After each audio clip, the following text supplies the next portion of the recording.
Today marks a notable anniversary. It was 105 years ago this morning that the Titanic sank. Yeah, April 15th. Our next guest has done some serious research into the lives of the people on the Titanic, specifically people with connections to Connecticut. Pretty incredible stories that we've heard about from this man who's visiting us today. Thank you so much Oh, you're welcome. for being with us here on Glad Better to be here. Connecticut. So happy to welcome Phil Delvin, a local historian. I know you're a wonderful teacher in the past in our community, but you know lots about the Titanic, and specifically, there were a lot of folks that were from Connecticut on the ship. That's right. There were 33 people who had tickets for Connecticut on the Titanic, and 6 of them were in first class, 5 were in second class, and 22 were in third class or steerage. And all the first class people survived. 3 of the 5 second class people survived. And then, sad to say, 16 out of the 22 in third class died. Oh, Wow. right. Yeah. It's such an incredible story, and so much has been written about it, so much has been researched about it. What made you decide that you were going to do more research on the Titanic? Well, that's a good question. I grew up in Windsor Locks, and I'm of Irish descent, so I was particularly interested in the Irish people who were on board the Titanic, and the fact that one of them was from Windsor Locks, my hometown, served to heighten my interest. And she was an Irish domestic servant, and my great-grandmother, Mary Ellen Collins, was a contemporary of hers, and she was also an Irish domestic. So put it all together, and I'm very interested. Is this her? This is Jane That's Carr? Jane Carr right there, yeah. Yeah, she was born in February 11th, 1867. Came here when she was about 20 years old. First to Hartford briefly, Springfield briefly, and then about 20 years in Windsor Locks. And there she worked for a noted surgeon named Dr. Sidney Burnap, and she was a domestic servant. She was a cook and a servant in a house at the end of Maple Street called the Burnap Mansion, which still is the largest house in Windsor Locks. And Dr. Burnap was married to a woman who came from Stafford Springs. Her last name was Converse, and her 2 brothers were local heroes in Windsor Locks. There's the Burnap Mansion right there. And one of her brothers was killed in the Civil War, and the other one, Alfred Woods Converse, survived, but he was wounded. So he was a local hero, and certainly Jane Carr would have known him because he lived in the house.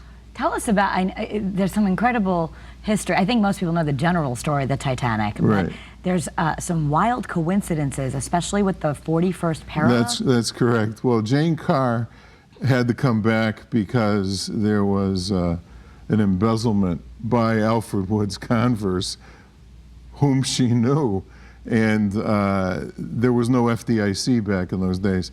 So she received a telegram to come back. And so she sent a letter to her friend Catherine O'Leary in Windsor Locks and said she'll be on a new ship that's coming to New York named the Titanic. So the Titanic, of course, hits the iceberg, and it sinks just above the 41st parallel. And over 1,500 people are lost, including Jane. And then what we find is in 1963, the USS Thresher, which was a nuclear attack submarine, in April 10th, 1963, it's lost.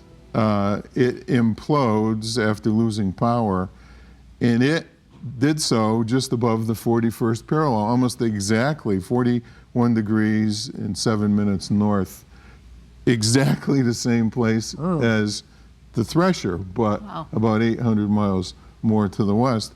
And then, so the interesting thing is you have someone from a little town in north central Connecticut on board the largest ocean liner disaster ever in history, and most certainly the most famous, and the largest submarine disaster in history. You also have a guy from Windsor Locks, Connecticut. His name was Richard Brann. His younger brother, Danny, was a good friend of mine.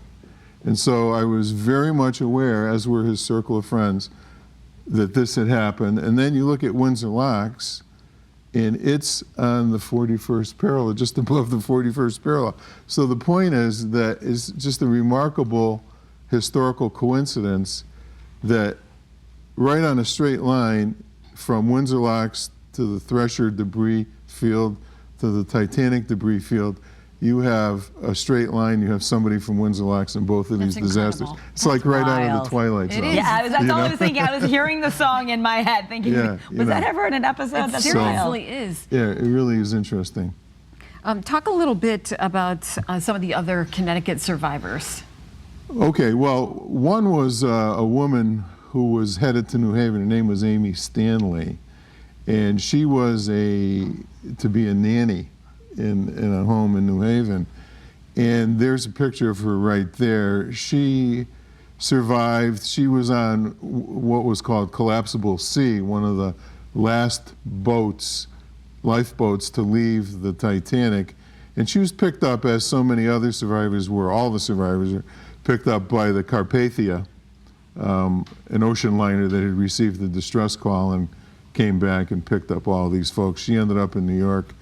And I don't know, you know, she wrote a very poignant letter back to her mother in England, talking about how many widows the Titanic had produced and how hysterical people were And as well. one of the other survivors has a pretty interesting story. It ended up being kind of a sad situation for him. William Sloper, Yes, yeah, yeah. of New Britain. William Sloper was actually a first-class passenger, and he was in the first lifeboat number 7, that left the Titanic. Now, a lot of people think that, you know, the rule was women and children only. Well, that was the case on the starboard side.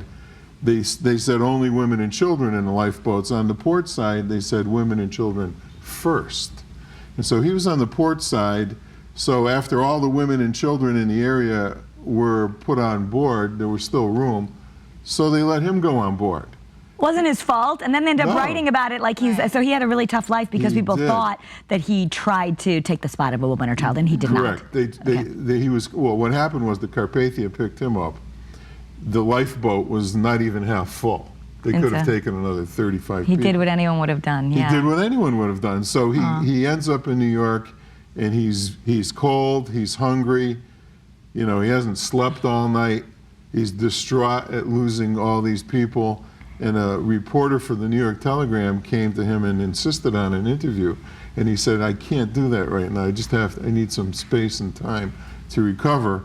And so the guy got angry at him for not granting the interview and wrote a hit piece on him the next day, claiming that he disguised himself as a woman so he could survive, and it wasn't true at all. Phil, thank you so much. You're a Sure. wealth of information, and it's a fascinating story. I know some Okay. people feel so emotionally connected to it. Thank you so much. Oh, you're very Thank you welcome. for coming in today. We appreciate it. Glad to be here. Yes.